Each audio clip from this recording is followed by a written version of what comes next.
Bom, a gente vai falar sobre NoSQL hoje. É, usando banco de dados, né, é algo importante para qualquer aplicação web, porque você precisa armazenar os seus dados em algum lugar.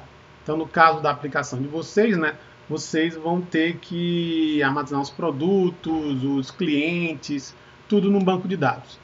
E a gente tem, então, que um banco de dados é uma coleção organizada de dados e, e esse termo, né, se aplica para os dados e para as estruturas de dados que suportam os dados. Então, quando a gente fala de banco de dados, a gente está falando dos dados e das estruturas de dados. Né? Quando a gente fala de DBMS, o Database Management System, né, é o pacote de software que vai, com os programas de computador, que vai fazer a criação, manutenção e update do nosso banco de dados.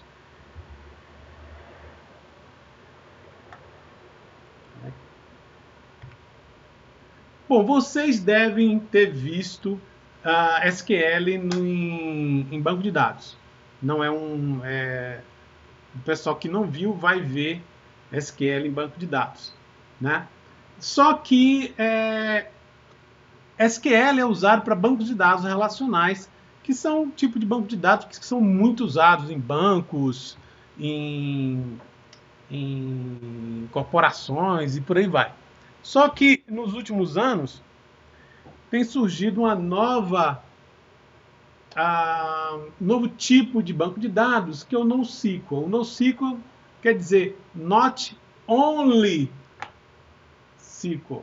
Não quer dizer que para você não usar o SQL. Não apenas o SQL. E por que NoSQL agora? Por que surgiu esse banco de dados agora? Né? Bom, na história dos bancos de dados, existiam, na década de 60, 70, 80, vários tipos de bancos de dados. Até que os bancos de dados relacionais se tornaram o modelo mais usado no mundo. E acontece que os outros bancos de dados, os outros tipos de banco de dados, simplesmente ou desapareceram ou viraram nicho, ou seja, para algum mercado muito pequeno. E durante um bom tempo, quando se falava banco de dados, se queria dizer banco de dados relacionais. O que aconteceu nesse tempo? O que aconteceu foi que, à medida que os bancos de dados se consolidaram e você só tinha bancos de dados relacionais, a internet apareceu. A internet, novos computadores, computação em nuvem. E o que aconteceu foi que o tamanho dos dados que você armazena estão cada vez maiores. Ou seja, você tem cada vez mais dados para armazenar. E. Opa! Tá lento. Bom, esse é o primeiro trend, cada vez mais dados. O segundo trend foi conectividade. Na década de 90, né, a gente tinha a Web 1.0, onde você tinha documentos de texto, hipertexto. Então a web já começou com hipertexto, você clicava no link, você ia para outro documento. Né?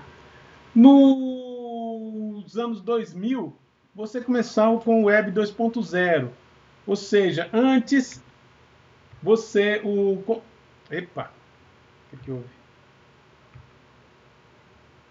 Bom, antes o texto, todo o conteúdo da web, ele era gerado por grandes sites. Então você tinha sites de jornais, sites de TV, eles geravam todo o conteúdo, lojas e por aí vai. Com o Web 2.0, a gente começou a ter os blogs, as wikis, tagging, e aí o conteúdo passou a ser distribuído, ou seja, não só grandes sites produziam conteúdo, como as pessoas começaram a produzir conteúdos. As pessoas passaram a ter página no Facebook, página no Instagram, postar no WhatsApp e por aí vai. No Web 3.0, a gente começou a ter agora conhecimento na forma de ontologias e tags RDFA, onde você, na página web, você coloca informações de semânticas. Então você diz, usando tags que foram criadas pela Google e outras máquinas de busca, e você tem informação semântica nessas páginas. Então você tem o nome da pessoa, o tipo de coisa que ela tá vendendo e por aí vai. E isso criou conectividade. Agora você tem muito mais informações conectadas umas com as outras.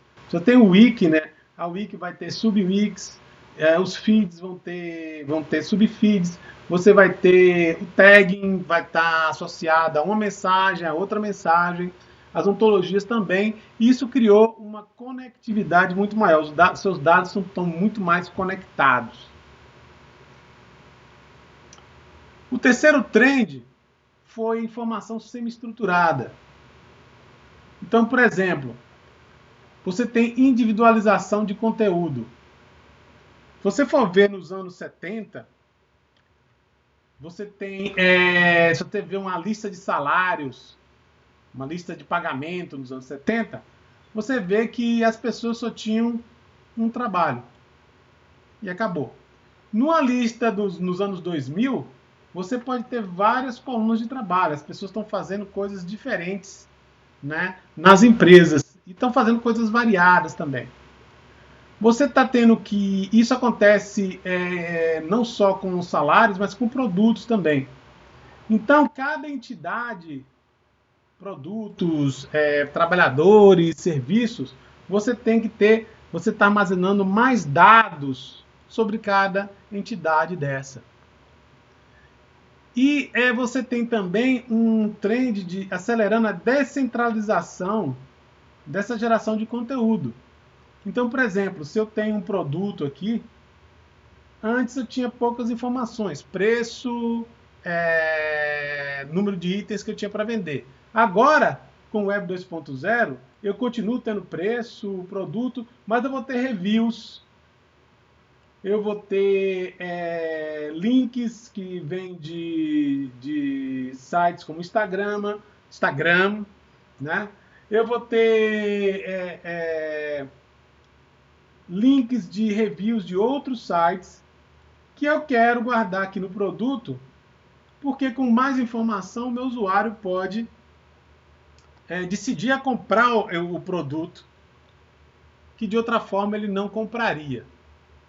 Então você está tendo mais informações sobre as coisas que são semi-estruturadas. Para um produto, por exemplo, eu tenho vários campos, e para um outro produto eu posso ter muito menos campos. Então, um produto está cheio de reviews, ele está conectado com outros produtos, e um produto ele pode ser algo bem tradicional e ele não tem muitas conexões. Finalmente, a arquitetura. Em 1980, você tinha uma arquitetura única, né? Você tinha uma aplicação e um banco de dados. Provavelmente rodando no mainframe. Ou seja, a pessoa entrava aqui você estava numa loja, você entrava aqui com um terminal e você rodava uma aplicação com um banco de dados só. E às vezes várias pessoas podiam rodar essa aplicação ao mesmo tempo, mas era uma aplicação só. Nos 90 a gente começou a ter integração de vários bancos de dados em rede. Então, na verdade, eu tinha vários nós de uma rede. Então aqui vai ser um nó da minha rede, aqui vai ser outro nó da minha rede local, e aqui outro nó da minha rede. Isso talvez esteja numa loja 1, isso aqui talvez esteja na loja 2, isso aqui talvez esteja na loja 3. E as pessoas, né, as aplicações vão usar a rede, provavelmente uma rede local, vão usar essa rede local para se comunicar com um banco de dados que está aqui. E era assim que você integrava várias aplicações numa rede local. Bom, as coisas evoluíram, né? E você, nos anos 2000, você já tinha agora uma arquitetura de serviços, né? Onde você tinha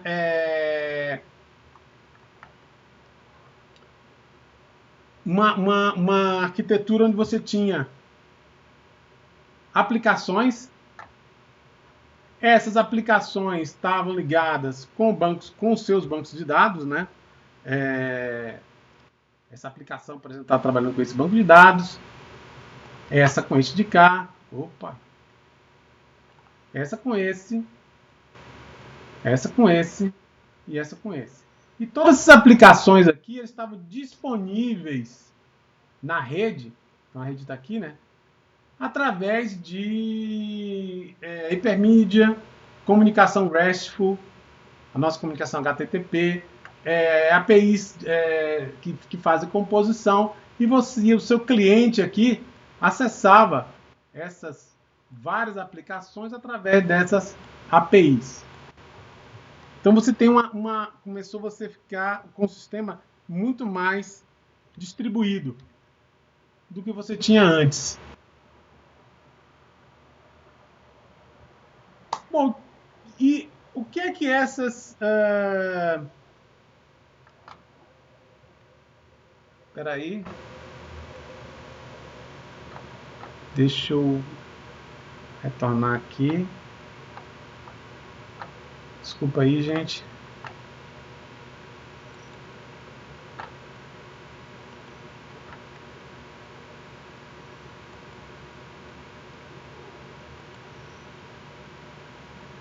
Bom, beleza, e o que é que esses trends fizeram com os bancos de dados? Como é que os bancos de dados relacionais atenderam a essas necessidades novas, né? Bom, quando você tem lista de salários, folha de pagamento, os bancos de dados relacionais funcionam muito bem, sem problemas. Para a maioria das aplicações web, as aplicações mais simples, um site de venda, algo desse gênero, você vê que a performance dele já cai, mas ainda consegue atender a necessidade.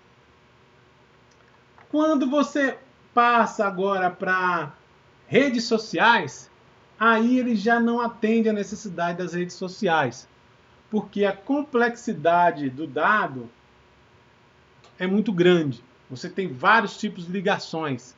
Então você, por exemplo, vai precisar de fazer joins com várias tabelas, se você for usar um banco de dados relacional. E quando você passa para uma coisa mais moderna, como por exemplo, como Location Based Services, a complexidade aumenta ainda mais e a performance cai demais. Então, para essas duas aplicações aqui, ó, essas duas classes de aplicações, bancos de dados relacionais já não são uma boa ideia.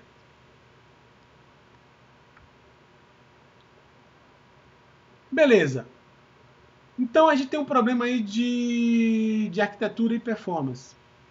Ou seja, os bancos de dados relacionais já não conseguem atender às necessidades das aplicações que a gente tem hoje na web e na internet. São muito distribuídas e são muito conectadas e são muito variadas as informações.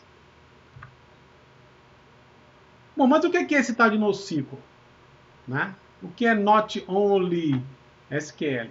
Bom, é uma classe de bancos de dados, de sistemas de armazenamento de dados não relacionais.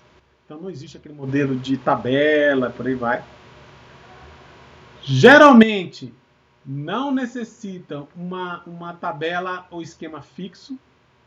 Ou seja, quando você vai fazer um banco de dados relacional, você começa pelo esquema dele. O que é que vai estar na tabela, o que coluna vai estar na tabela, quem é a chave naquela tabela e por aí vai.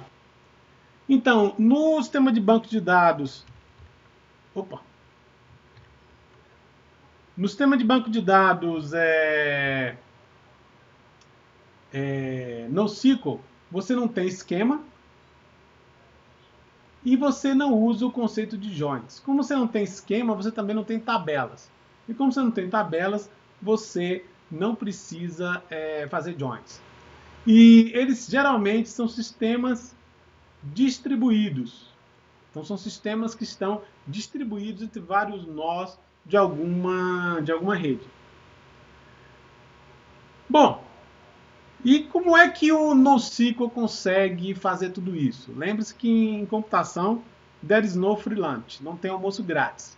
Se você ganha num lugar, você perde em outro. Né? Bom, o que o NoSQL faz? Todos os NoSQLs, o que eles fazem é relaxar uma ou mais propriedades do asset. Lembra do asset? Se não lembra, a gente vai falar dele na próxima transparência. E a gente vai falar também de um teorema chamado CAP, que é muito importante aqui. Quando vocês fizeram um banco de dados, né, o professor deve ter falado do ACID. Né? O ACID quer dizer, é uma sigla, né, vem de Atomic, Consistent, Isolated e Durable. Isso quer dizer, isso está falando das transações de um banco de dados relacional. Num banco de dados relacional, você tem, quando você escreve um dado nele, ou você lê um dado nele, ele garante para você essas 4 propriedades. O ácido quer dizer que cada transação das duas, ou ela acontece, ou seja, tudo que você escreveu está lá, ou o banco de dados volta para o estado antes da transação. Ou seja, a transação é tudo ou nada. Ou você escreve tudo que você queria escrever, ou você não muda o estado do banco de dados. Então você tem segurança. Se você tenta uma transação e ela dá errado, você sabe que você não deixou nenhum lixo no banco de dados.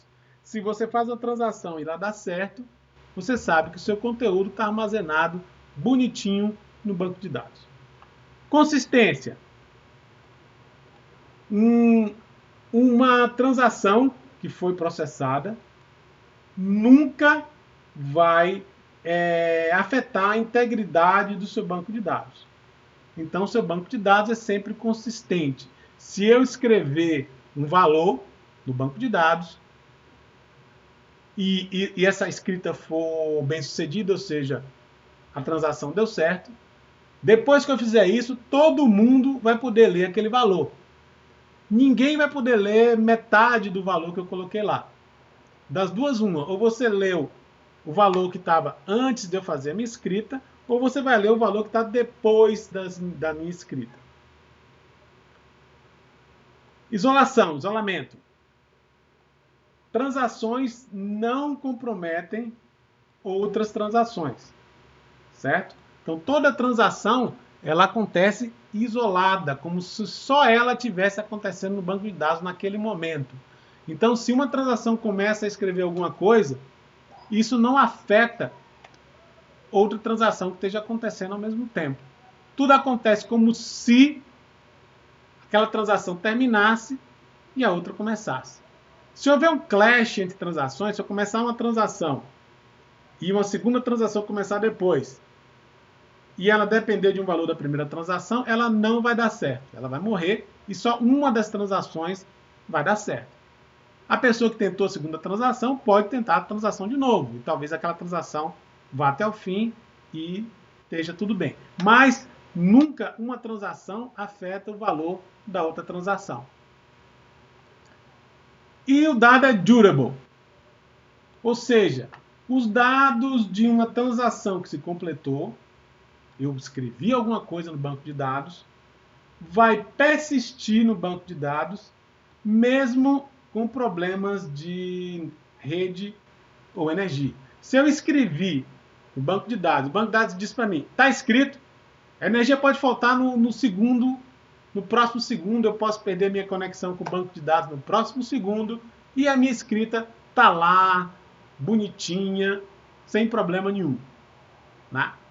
Desde que o banco de dados tenha dito, ó, transação funcionou. A transação foi até o fim, ela encerrou com sucesso. Então tem uma garantia que isso aqui vai acontecer. E essas garantias aqui do ACID são muito interessantes. Elas permitem, por exemplo, que a gente possa fazer transações bancárias com tranquilidade. Eu fiz a transação, se a transação deu certo, o dinheiro foi descontado. Se a transação não deu certo, o dinheiro não foi descontado. E aí eu posso tentar de novo ou eu posso desistir. Mas eu tenho a garantia que o banco não pegou metade do meu dinheiro. E o banco também tem a garantia que eu não depositei metade do dinheiro ou parte de um arquivo e por aí vai. Então, não é à toa que essas propriedades do ACID estão aí. Bom, o que a gente está trocando o ACID é pelo BASE. O que é que o BASE quer dizer? O BASE quer dizer, basicamente, disponível. Então, o banco de dados, ele garante a disponibilidade dos nossos dados, replicando entre vários nós. Então, o banco de dados é basicamente disponível. Ele duplica em vários bancos de nós. E se um nó desse for para o saco, né, der pau, eu garanto que o dado continua lá. Então eu tenho availability, eu tenho a disponibilidade. Ele pode estar lá, por exemplo, 7 dias por semana, 365 dias por ano. Então eu chego lá e se houver uma falha num pedaço do banco de dados, eu tenho outro máquina funcionando. Soft state. O que isso quer dizer? Você não tem consistência imediata. No banco de dados relacional, eu escrevi, pum, está consistente. Ou seja, todo mundo que lê um valor depois vai ler o mesmo valor. Em várias implementações de banco de dados NoSQL, os valores podem mudar com o tempo. O que quer dizer isso? Se eu tenho um banco de dados distribuído, eu tenho a vantagem dele ser disponível, available. Então ele vai estar lá todo o tempo. Só que, se ele está distribuído, quando eu mudo um dado em um nó, para isso se propagar para os outros nós, demora um certo tempo. Por isso que eles dizem consistência eventual. Eu escrevi no nó e aquele valor vai se propagar para os outros nós eventualmente. Qual o problema com isso? O problema com isso é que depois que eu fiz uma escrita no nó, nem todo mundo que é cliente daquele banco de dados vai ver minha escrita. Se você está no nó, se digamos eu tenho dois nós aqui, vamos fazer isso simples aqui. Eu tenho o nó 1 e tenho o nó 2 aqui no meu banco de dados. E os meus clientes na rede, né, têm acesso ao nó 1 e têm acesso ao nó 2. Se o nó 1 estiver indisponível, eles acessam o nó 2. Então isso é muito bom, muito legal, porque eu tenho disponibilidade. O problema é, quando eu faço uma escrita no nó 2, demora um certo tempo para isso se propagar para o nó 1. E aí, qual o problema com isso? Aquele valor que eu modifiquei, que aqui, digamos, ele era A. Digamos, eu tinha um valor aqui A. Opa, tá ruim de fazer. Eu tenho um valor aqui A, eu alterei ele, eu apaguei esse valor, e agora é B. Vai demorar um certo tempo para esse A que está aqui no banco de dados 1, na cópia 1, mudar para B. E durante esse tempo, alguns clientes vão ler A e outros clientes vão ler B. E isso não é consistente. Ou seja, o meu banco de dados, que é composto pelos dois nós, ele não é consistente. Então, alguns clientes vão ver um valor, outros clientes vão ver outro valor. Ele eventualmente vai se tornar consistente. O 2 eventualmente vai falar aqui com 1 vai apagar esse valor e vai colocar B aqui também. E ele vai se tornar consistente novamente.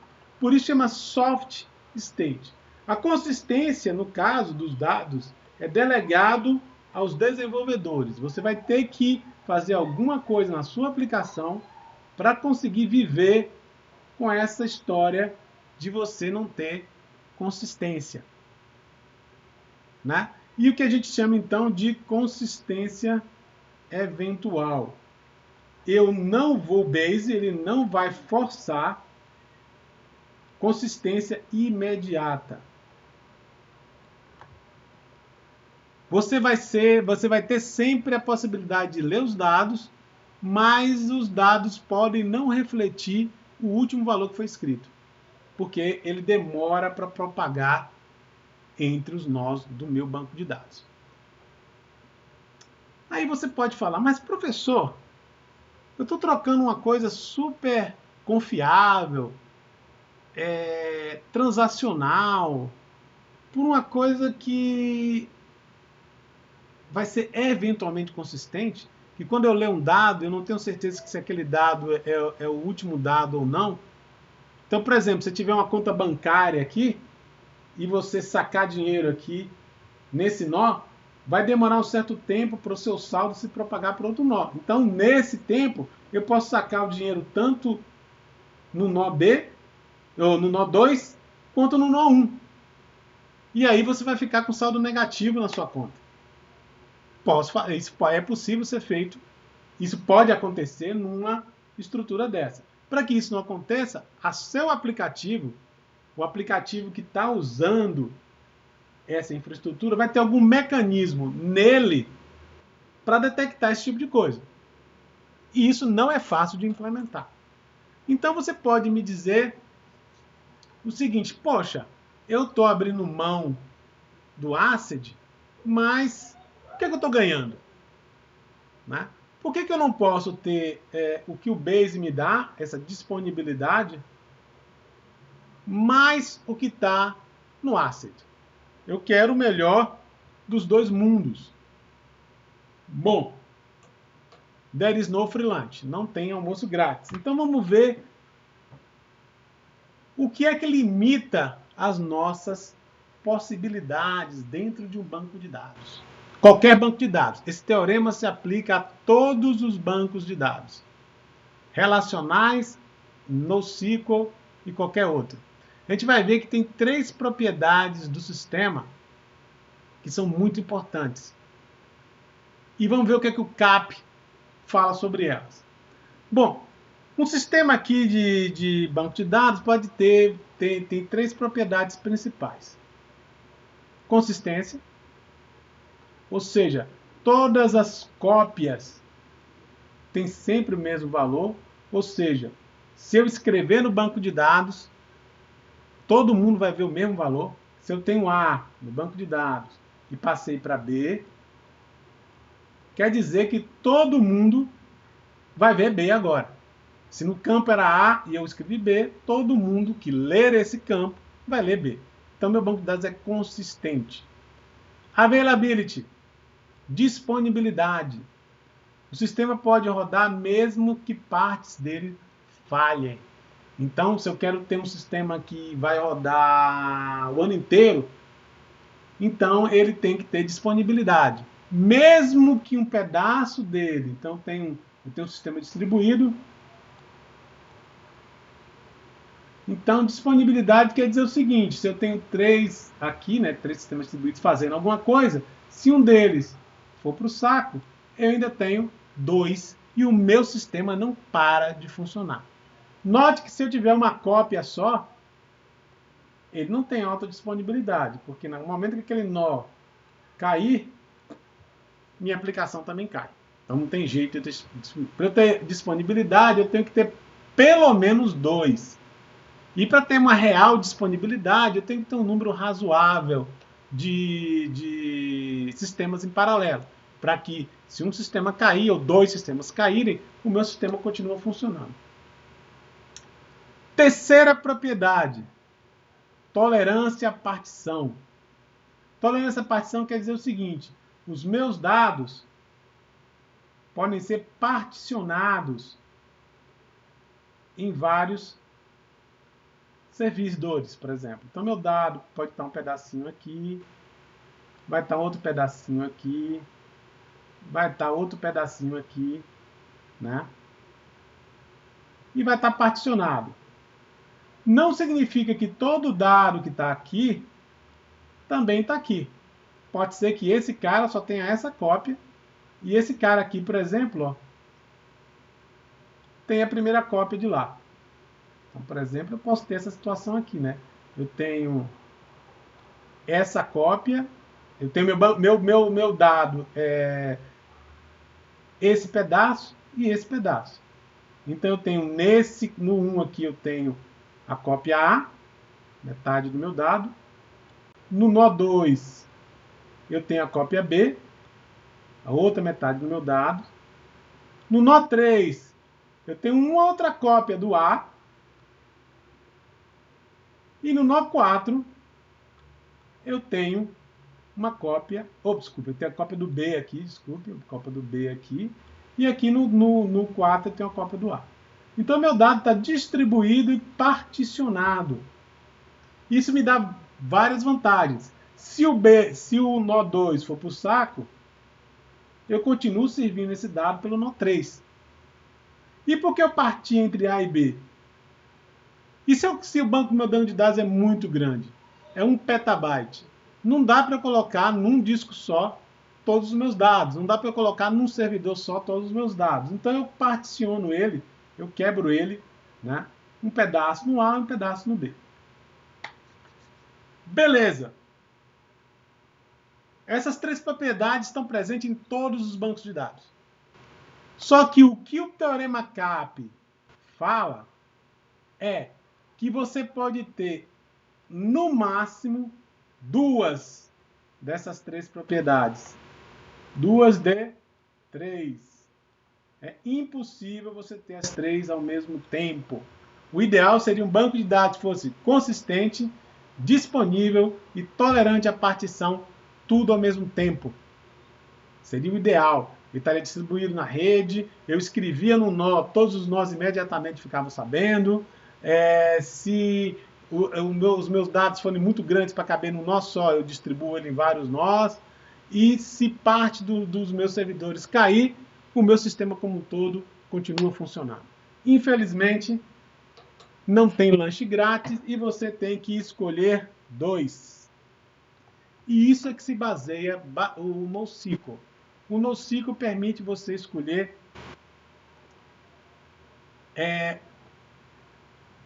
entre esses 3, qualquer conjunto de 2. E a gente vai ver que o banco de dados relacional também é a mesma coisa. Então aqui tem o nosso CAP Theorem. E aqui a gente está vendo que eu tenho consistência. Todos os clientes veem o mesmo dado ao mesmo tempo. Disponibilidade. O sistema continua a operar mesmo na presença de falhas. E partição tolerância, né? O sistema continua a operar mesmo com falhas de rede e ele pode ser distribuído em vários nós. Bom, onde está onde estão os sistemas relacionais? Estão aqui, ó. Então, o que é que eles oferecem para a gente? Disponibilidade e consistência.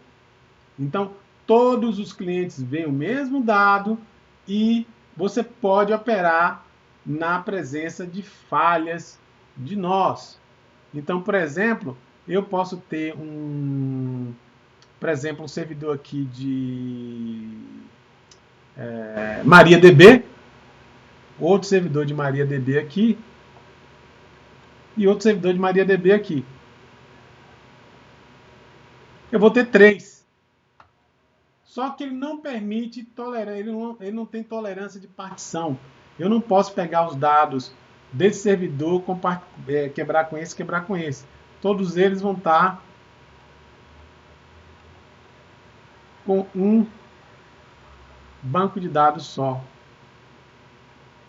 Certo? Então, essas cópias vão estar com um banco de dados só. Eles não têm partição de tolerância à partição. Então, o que é que acontece com isso? Eles não escalam bem com um grande número de dados, por exemplo.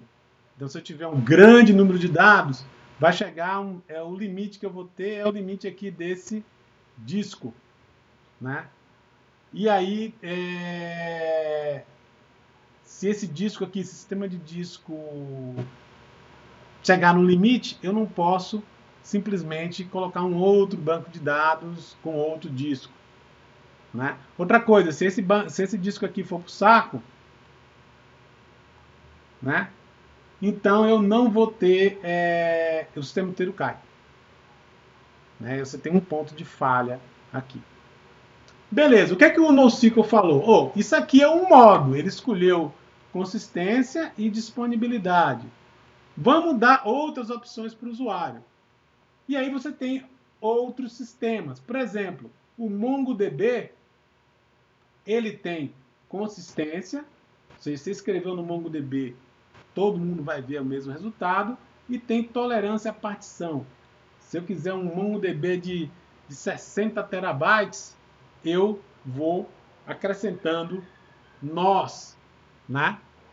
E aí eu posso crescer o meu banco de dados quanto eu quiser, só colocando nós. Ele não tem availability. Se um dos nós do banco de dados do MongoDB parar, o MongoDB para. Por quê? Porque você não vai ter acesso àquele pedaço dos dados. Então, os meus dados do MongoDB são distribuídos. Então, eu vou ter, sei lá, um nó aqui, um nó aqui, um nó aqui. Esses três formam um banco de dados.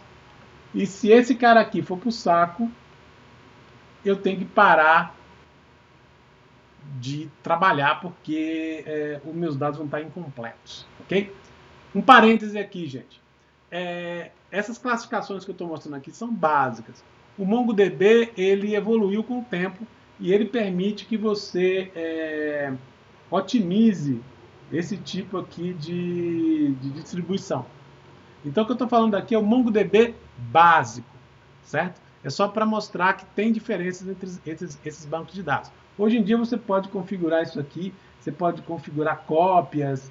Então, por exemplo, aqui eu tenho C1, aqui eu tenho C2, aqui eu tenho C3, e eu posso ter um outro C3 aqui também. Então, se esse C3 aqui cair, e se esse C3, se esse aqui ainda estiver no ar, ele pode continuar, certo? Então, o MongoDB tentou fazer, ele permite que você faça certas configurações que melhoram o sistema, ok? Então, ele pode sair desses dois aqui para outros dois do lado de cá, a depender da configuração. Então, o que eu estou falando aqui é o básico, o MongoDB básico. E todo o resto que eu vou falar é também o básico, ok? Mas nenhum, mesmo com configuração, você não tem um que tem os três. O que o MongoDB permite você fazer é ele sair de consistência e partição à tolerância e passar, por exemplo, para consistência e disponibilidade.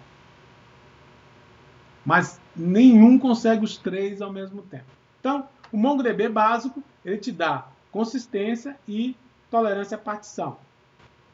Então, se eu perder aqui um dos meus nós, eu paro o MongoDB. Ou, pelo menos, se eu não parar, você só vai ter acesso a parte dos dados. Beleza.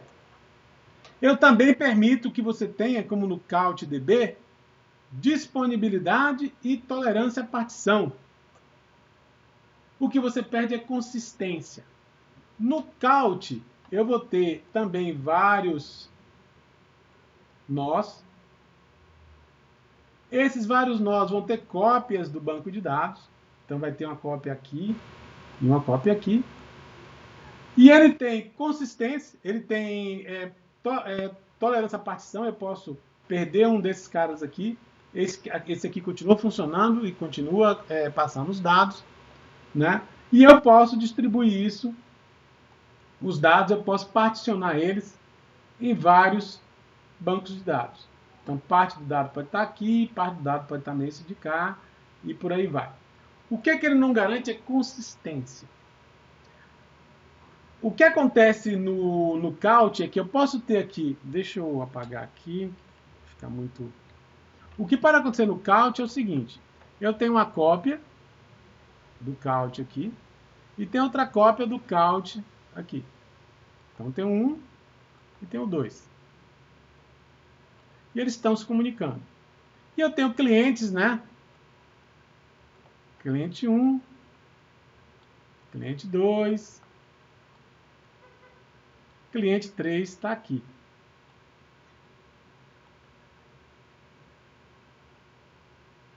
Bom, ele tem disponibilidade. Então, se o nó 2 for para o saco, o nó 1 continua trabalhando, né? E ele é tolerante à partição. Se eu quebrar aqui essa conexão,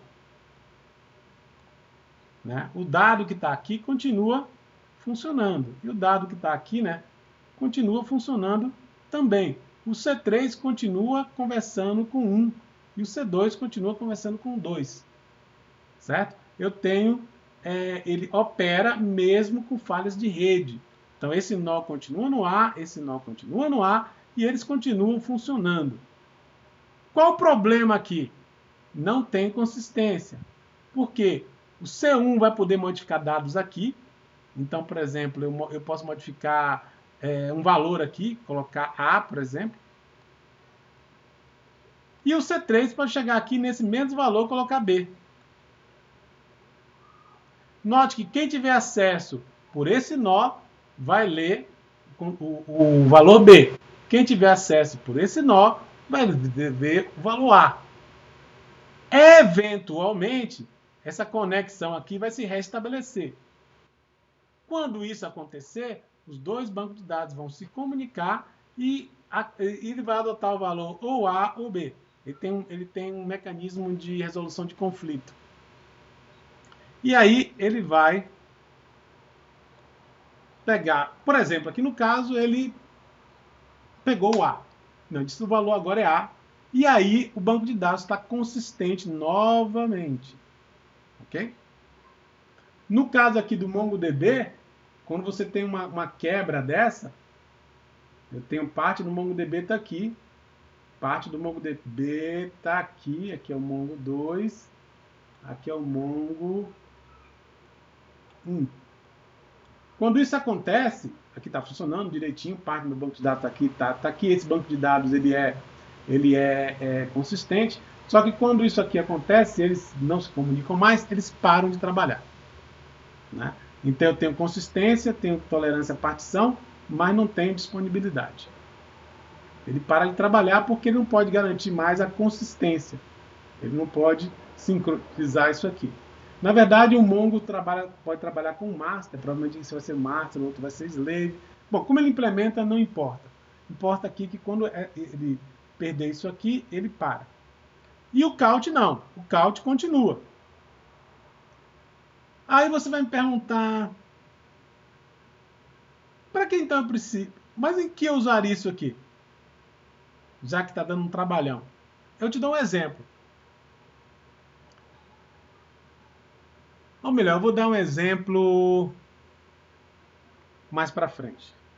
Tem um exemplo melhor aqui. Bom, então o que é que você está ganhando com o NoSQL? Você com o relacional, você só tinha esta opção aqui. Você só tinha CA, consistência e availability.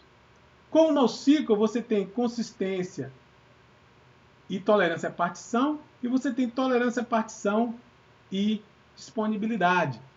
Então, escolha o que é mais importante para a sua aplicação e implemente. Então, isso aqui é mais importante para a sua aplicação? Beleza, então vai ter que ser alguma coisa parecida com o banco de dados relacional. Se isso aqui é o importante, vai ser um desses. Se esse aqui é importante, vai ser um desses aqui. Ok? Isso é a primeira coisa que o NoSQL te dá. Ele te dá a possibilidade de você ter CP e AP e não só CA na sua aplicação. Então a primeira coisa que ele te dá é isso.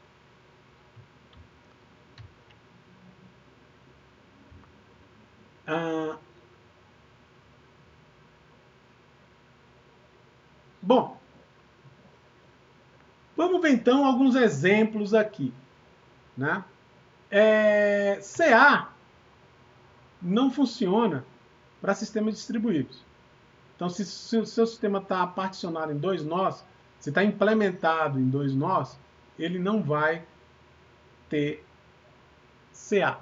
É o exemplo do banco de dados aqui, né? Você pode ter vários servidores de banco de dados, mas o banco de dados tem que estar num nó só, para você garantir, né, que você tem disponibilidade e consistência. Então, se você tem a necessidade de um sistema ser distribuído, você tem que selecionar ou AP ou CP, né? Isso aqui é um sistema distribuído, né? Eu tenho parte do meu banco de dados implementado em um nó e parte implementada em outro nó. E eles têm uma comunicação para manter o sincronismo dos bancos de dados, né? Se há uma falha aqui, eu vou ter o quê? Posso ter disponibilidade, ou seja, esse banco de dados continua disponível, mas eu vou ter os writes sem coordenação. Ou seja, eu não vou mais, quando eu tiver writes aqui, eu não vou poder mais sincronizar com esse cara. Então eu posso ter um write aqui, eu posso ter uma operação de escrita aqui, e essa operação de escrita não vai passar para cá. Né? Bom, neste caso aqui, eu escolhi AP. Então eu escolhi que eu queria availability. Então, se você não pode ter CA, você vai ter que escolher o AP ou CP. Eu escolhi, nesse caso, AP. Disponibilidade. Se eu escolhi disponibilidade, eu perdi consistência. Então, se eu escolhi quando isso aqui quebrar, eu ter esse cara funcionando e esse cara funcionando, eu tive que desistir de consistência. Esse banco de dados aqui não vai ser mais consistente com o de cá. E eles vão ter valores diferentes. Então, se você selecionar availability, você perde consistência. Ok? E se eu selecionar consistência, é possível também. O MongoDB seleciona a consistência. O que é que eu perco? Disponibilidade. Ou seja, nesse caso aqui, quando o banco de dados está funcionando, quando há uma partição, ele para de funcionar. Então, no MongoDB, se houver uma partição, o MongoDB para. Ele diz, olha, eu não posso me sincronizar, e aí eu paro, eu dou uma mensagem de erro. Quem estiver se comunicando comigo ganha mensagem de erro. Quando eu restabelecer essa conexão, aí eu posso voltar a funcionar. Então, você perdeu. Se você quer consistência, você perde availability. Beleza? Então, gente, não tem freelance e você vai ter que ver quais características a sua aplicação precisa. Bom, disponibilidade. Disponibilidade é algo muito interessante, né? E você pensa tradicionalmente em servidores com os 5 noves. Ou seja, você está no ar 99,999% do tempo. E falhas são muito raras. Né? Você quer isso porque você não quer, por exemplo, perder dinheiro. Digamos que você esteja implementando um sistema para a Amazon. E esse sistema passa 2 horas parado. Quanto de dinheiro a Amazon perdeu? Porque o cara chegou lá para clicar, para comprar, não comprou. Não está aqui na Amazon, vou comprar no eBay, no AliExpress, e aí você perde dinheiro. Né? Nos sistemas modernos, onde você usa hardware comum, que chama commodity hardware, Né? Em vez de você comprar um hardware super caro que nunca queima, você compra um hardware razoável que de vez em quando para, mas você coloca vários deles. Então, nesses sistemas modernos, no sistema de nuvem, se você quer resiliência, quando você tem interrupções de rede, você tem que usar a replicação. Então, o que você consegue disponibilidade hoje é através de replicação.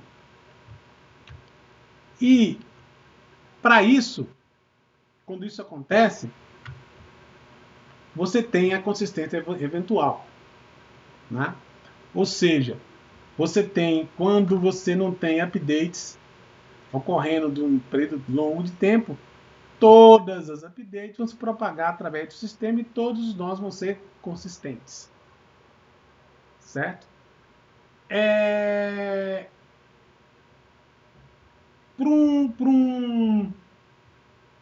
Para uma dada update e um nó, né? Eventualmente,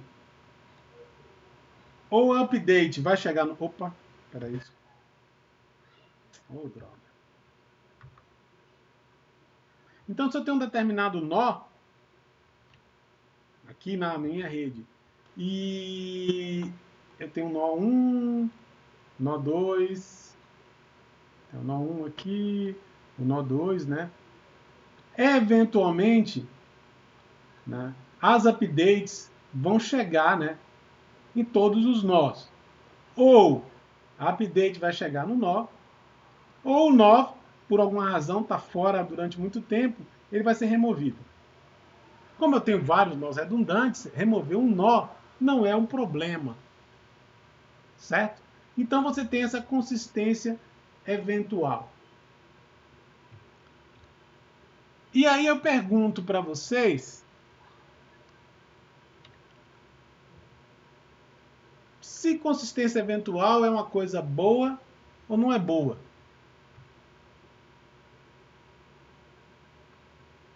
Né? Bom, e a resposta é depende do que você está fazendo. Vamos supor o seguinte. Vamos supor que eu tenho uma empresa. Essa empresa aqui tem um banco de dados. Essa empresa aqui, ela é um site de vendas. E ela vende produtos para fazendas. Então eu tenho um banco de dados aqui, né? E eu vendo produtos para fazendeiros. Eu tenho os meus representantes, e os meus representantes vão nas fazendas vender coisa para os fazendeiros. Acontece que quando ele está na fazenda, ele está aqui com o tablet dele, dentro do tablet dele tem um banco de dados que é uma réplica desse banco de dados aqui. Né? Eu chego lá na minha fazenda e eu quero vender para o cara. Eu quero vender alguma coisa, eu quero vender fertilizante e por aí vai. Acontece que quando eu estiver na fazenda, essa conexão vai estar quebrada, porque a maioria das fazendas não tem internet, não tem cobertura boa de celular. O que eu faço? Bom, eu posso ter um sistema que é eventualmente consistente. Quando o vendedor se separou aqui do sistema, ele tem o banco de dados aqui. E ele pode, então, fazer todas as operações dele de compra e fornecimento usando esse banco de dados. Então ele vai lá, eu tenho tanta saca de milho para vender, eu tenho tantos de agrotóxico, tanto de alguma outra coisa. E eu vendo tudo isso para o fazendeiro. Bom, eventualmente, eu chego, eu saio da fazenda e vou para um hotel. Quando eu chego no hotel, né, essa conexão aqui é restabelecida. Eu posso, então, sincronizar o meu banco de dados com o banco de dados da empresa. Em 90% dos casos, não vai haver problema nenhum. Por quê? Porque eu tenho bastante fertilizante lá, né? Eu não vou ficar sem ter fertilizante. Eu tenho bastante agrotóxico lá, eu não vou ficar sem agrotóxico. Em alguns casos, digamos, em 5% dos casos, eu não vou ter a quantidade que a pessoa quer. E eu posso entrar em contato com ela e dizer, olha, aqueles 50 sacos, eu vou te dar 25. E daqui a uma semana eu te dou mais 25. E, digamos, 5% dos casos, eu não vou ter.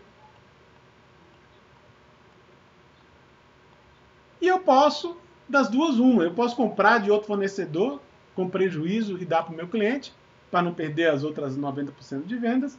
Ou eu posso dizer que eu não tenho, mas que assim que chegar, ele vai receber pela metade do preço. O meu cliente pode ficar meio chateado, mas metade do preço é um bom negócio. Então ele não vai cancelar a compra dele. Ou provavelmente não vai cancelar. Então vocês veem que eu consigo ter um sistema que tem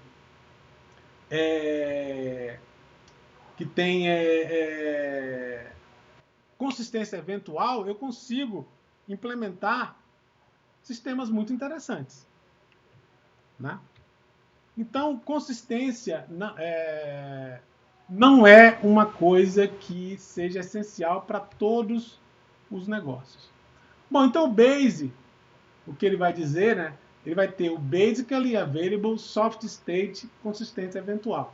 Então, o que o Base garante é isso aqui. É o oposto do ACID, né? Do banco de dados relacional. No ACID do banco de dados relacional, escreveu, está lá. Né? Aqui no Base, não. Escreveu, eventualmente vai estar lá. O soft state vai dizer, quer dizer que eu vou ter cópias dos dados, podem ser inconsistentes. Então é por isso que o estado é soft, né? Porque ele pode ser inconsistente. E a consistência eventual quer dizer que depois de um certo tempo, o dado vai estar consistente. Né? Não vai haver mais updates para aquele item de dado e ele vai estar consistente novamente. Pergunta, gente. Eu estou falando, eu não estou vendo vocês, né? Então, não dá para eu saber, hein? Bom, então o que é que o NoSQL não vai prover para você? Não vai prover joins de tabelas, não vai prover transações ácidas e não vai prover SQL. Beleza. Mas talvez proveja algo que sua aplicação precisa muito mais do que isso aqui. O MongoDB, por exemplo, né, é um NoSQL e vai seguir isso aqui. E você vai ter que ver que ele está onde? MongoDB. Então, ele vai te dar consistência e tolerância à partição, mas não vai te dar disponibilidade. Se para sua aplicação consistência e tolerância à partição são as coisas mais importantes, então você escolhe o MongoDB. Se não, você tenta escolher outra coisa. Além disso, existe outra diferença para o NoSQL. O NoSQL ele oferece para vocês outras categorias de dados. O NoSQL ele permite que você, além de você poder ter aqui, espera aí, gente. Bom, o NoSQL permite, além de você explorar o AP e o CP, o NoSQL também permite que você use outros tipos de dados. Então, no banco de dados relacional, você tem tabelas de valores. No NoSQL, você vai ter outras configurações. Por exemplo, chave-valor. Por exemplo, Redis ou React dão isso. Bancos de dados baseados em grafo. Então, em vez de você ter tabelas, você tem grafos de dados. O Neo4j e o Hypergraph faz isso. Pode ser orientado a documento. O MongoDB é orientado a documento, eles são documentos JSON. O CouchDB também é orientado a documento, são documentos JSON. E pode ser uma família de colunas. Uma família de colunas é um tipo de tabela, é bem parecido com tabela, só que é muito mais flexível. Então você tem o Cassandra e o HBase como exemplos disso aqui. Então, esses outros tipos de dados vão te dar flexibilidade. Por exemplo, chave-valor é uma coisa muito simples. Você dá uma chave, obtém um valor. Mas pode ser que sua aplicação só precise disso. Então você tem uma implementação muito mais rápida do que você teria um banco de dados relacional. Banco de dados com grafo. Grafos são difíceis de mapear em tabelas. Então pode ser uma vantagem muito grande de implementação você poder armazenar o grafo diretamente como grafo. A mesma coisa aqui. Talvez a sua repressão de dados seja mais apropriada como um documento JSON. Por quê? Porque as minhas categorias mudam muito. Tem dado que tem o campo A, o campo B e o campo C. Tem dado que tem o campo A, o campo B, o campo D e o campo G. E aí a minha tabela, se eu fosse fazer no banco de dados relacional, ia ficar muito grande com várias colunas vazias. Então a orientação ao documento é muito melhor nesse caso. E a família de colunas são para números, grandes conjuntos de números. Então é basicamente uma tabela, só com uma tabela com algumas características a mais. E voltando aqui no teorema CAPS, a gente vai ver que o banco de dados, os bancos de dados NoSQL, você vai ter bancos de dados NoSQL que são também CA. Por que eles são NoSQL? Porque apesar deles serem CA, como os bancos de dados relacionais, eles não têm um arranjo de dados tabular, de tabela. Ele tem outro... ele não tem uma distribuição de dados relacional. Eles têm outro tipo, como aqui o Vertica, que é CA, mas não tem um tipo de dado relacional. Então a gente está vendo aqui que os bancos de dados NoSQL vão ter os modelos de dados e também quais propriedades eles te dão. Então, por exemplo, bancos de dados que te dão availability e tolerância à partição. Disponibilidade e tolerância à partição. Você tem o Dynamo, o Voldemort, o Toque e o Kai. Eles são do tipo keyvalue. Então esses caras aqui, ó, eles são AP, mas são do tipo keyvalue. Então são valores chave-valor. Já o Cassandra, ele é AP, só que ele é orientado à coluna. E finalmente o SimpleDB, o Couch e o Riak, eles são AP, só que eles são orientados ao documento. Então você vai ter o tipo de dado, o modelo de dado que você tem no seu banco de dados e quais das variáveis,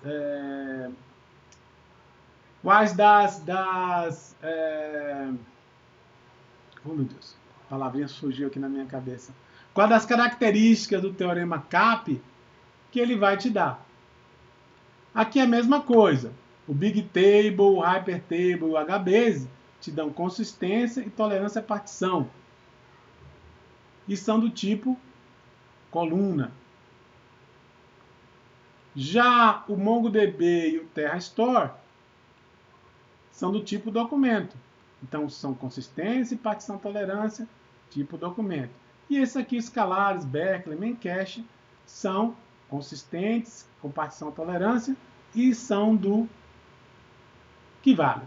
E mesmo aqui, ó, no CA, que é a praia dos relacionais, você tem, por exemplo, o MySQL, o Postgres, o Aster, o Gremplum, que são bancos de dados relacionais. Como eles são bancos de dados relacionais, eles te dão o CA. Mas aqui você tem o Vertica, que é o NoSQL, que também dá CA, ou seja, consistência e disponibilidade, mas é algo tabular. São colunas de números, né, que você pode expandir. Então ele está te dando aqui um tipo de dado que você não acha nos relacionais, certo? Então aqui, para escolher o seu banco de dados, você vai ter que ver essas duas áreas. O modelo de dado que ele usa e o tipo de restrição que ele adota no teorema CAP. Por exemplo, no MongoDB, né, a gente está usando consistência e tolerância à partição. Então, por exemplo, ele seria muito bom para uma loja que tem um conjunto de dados muito grande e que não dá para ele colocar num banco de dados só. Né? Não dá para colocar num nó só. Então, seria ideal para esse. Ele é muito usado nesse tipo, ele é muito usado em coisas científicas também.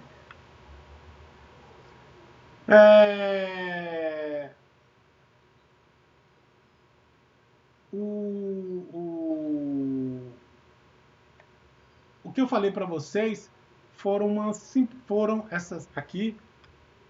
Quando eu classifiquei esses bancos de dados desse jeito aqui, é uma simplificação para vocês entenderem, né? O que é que você ganha com CAP, o que é que você perde com CAP, né? Por exemplo, mas isso é uma simplificação, porque, por exemplo, eu posso pegar o MongoDB e eu posso configurar ele como CA, CP ou AP, né? Então, por exemplo, eu posso ter ele num cenário que não há partição. Eu não particiono ele. Então, o sistema vai ser disponível e prover uma consistência forte. Ou seja, não há partição de dados aqui. Eu posso ter partição com uma maioria conectada, né? Então, ele funciona como AP. Né? Ele tem particionamento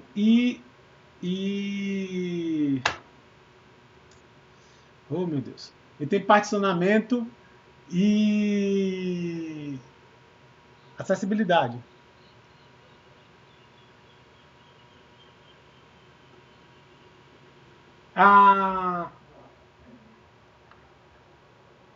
Então você vai ter aqui, o AP aqui, né?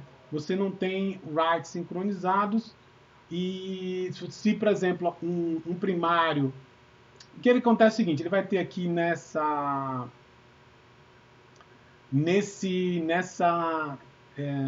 configuração aqui, você vai poder ter maneiras, você vai ter o MongoDB.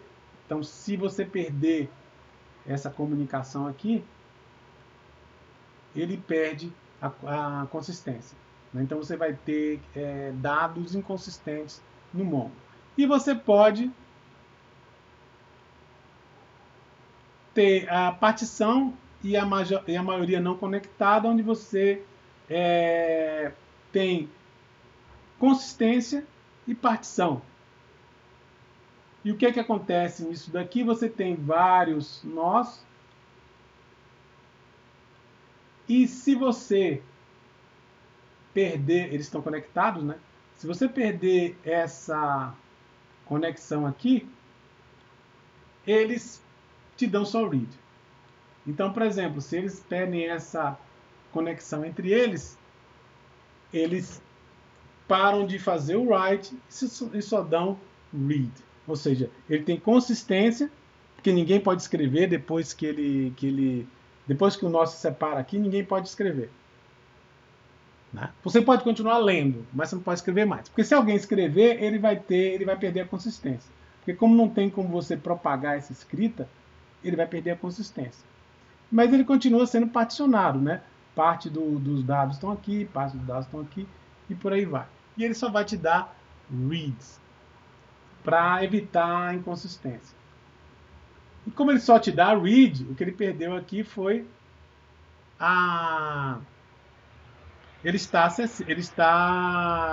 acessível, né? Bom, ele está acessível para reads, mas não está acessível para writes. Então, ele não está realmente acessível como um banco de dados. O banco de dados tem que dar read e tem que dar write. Então, gente, isso aqui, essas classificações são uma simplificação para vocês entenderem, né, que você está ganhando uma coisa e perdendo outra. Mas que muitos desses bancos de dados evoluíram e permitem que você escolha.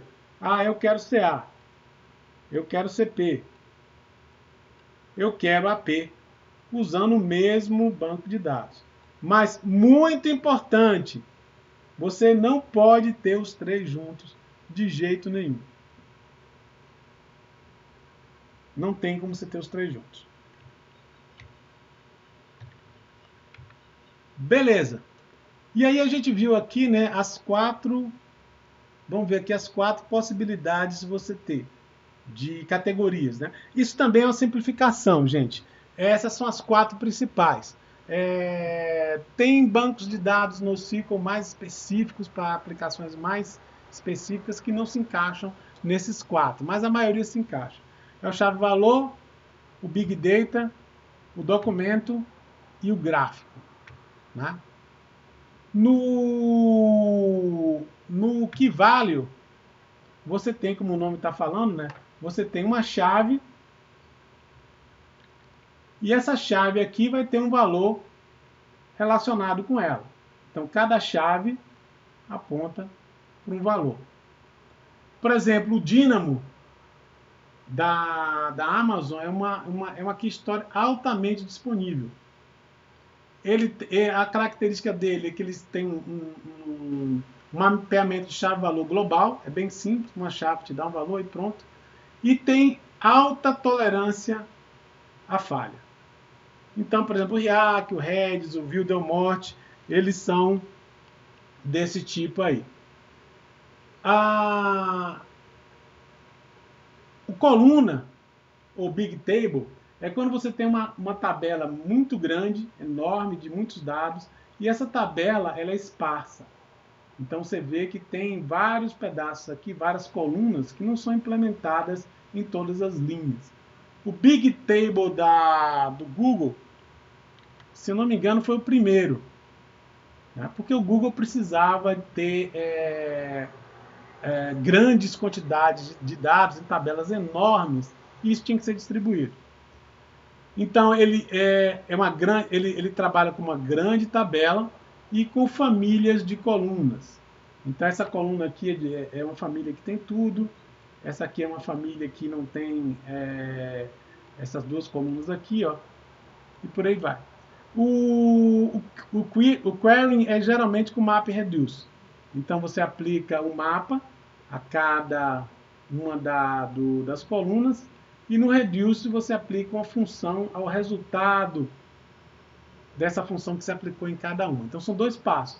Aplica uma função à coluna, isso dá um resultado. Aplica a função às colunas, isso dá um resultado. E depois você pega todos os resultados aqui e usa o reduce, aplica outra função, e aí você tem um valor só, né? Eles são altamente distribuídos e altamente tolerantes à falha. Aí a gente tem exemplos aqui, o HBase, o próprio Big Table, o Cassandra e por aí vai. São muito usados em aplicações numéricas intensivas. O documento, os bancos de dados baseados em documentos, eles são coleções de documentos, como o nome fala. São coleções de documentos. Um documento é uma chave. E para uma coluna de valores, por exemplo, como você tem no JSON, né? Você tem uma chave, e aí você tem um valor aqui, só que você tem várias dessas, né? Várias chaves com vários valores, e dentro dos valores você pode ter outros objetos com mais chaves e mais valores, né? Eles podem ser indexados e pode fazer muito mapa reduce com eles também. No Couch, por exemplo, você usa bastante MapReduce para você fazer queries. Então, um exemplo é o Couch e o MongoDB. Uma das vantagens é que você usar documentos para armazenar dados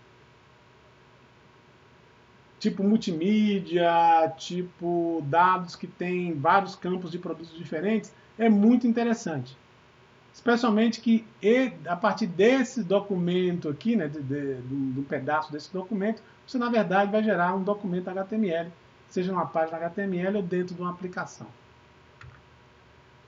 E finalmente os grafos. Nesse grafo você tem nós. Esses nós vão ter propriedades, então você tem um nó aqui, né? Esse nó vai ter uma propriedade e vai te relacionar com outro nó ou com um valor também. Por exemplo, um valor aqui, uma string, por exemplo. Né? Você vai ter relações nomeadas aqui de vários tipos e você pode ter hipergrafos. Né? Você tem que ter esse nó ligado com outro, que é ligado com outro e por aí vai. Você volta aqui. Eles são muito bons para você codificar informações que, por natureza, são grafos. Por exemplo, a sua rede de contatos. A sua rede de contatos é um grafo. E se você armazenar ela como um grafo, você tem menos custo para fazer isso, né, de converter de um formato para outro. E você pode aplicar algumas funções aqui nesses grafos para achar relações entre os seus contatos, por exemplo. Quem dos seus contatos, por exemplo, é super conectado? Que é um contato que, se você retirar da rede, a rede perde grande parte da conectividade. Vários exemplos aqui, o Neo4j, e aqui tem as triple stores, como GraphDB, OrientedDB, que além de ter informações do grafo, isso aqui é tratado também como uma ontologia. Então eu tenho regras de como esses grafos aqui podem se conectar. E se você quebrar essas regras, banco de dados usados em sites de e-commerce que são muito grandes, né, que tem muitas transações. Então os bancos de dados eles não escalam bem, os bancos de dados relacionais não escalam bem para isso. Então, por exemplo, eles podem usar MongoDB, por exemplo. Né? Eu posso pegar ele, por exemplo, e fazer isso aqui. Ó. Cadê? Oh, pensei que tinha uma foto aqui. Nossa. No sharding, deixa eu ver se tem aqui uma fotinha bonitinha. Opa, não, MongoDB não. No banco de dados relacional, eu posso fazer sharding. Eu posso dividir ele em vários nós. Né? Eu posso pegar parte do banco de dados e colocar num nó. E parte do outro, por exemplo, tem uma tabela aqui, né? Eu pego esse banco de dados e quebro ele. Deixa eu ver se ele mostra aqui. Ah, meu Deus, não está mostrando. Deixa eu ver. Então, o que eu faço com ele? Eu pego esse banco de dados que estaria numa máquina só e faço um sharding. Eu divido ele, coloco parte numa máquina e parte em outra máquina. Aí você diria, professor, mas isso aí já não é particionamento? É particionamento, mas quem está fazendo esse particionamento não é o banco de dados relacional, é a sua aplicação.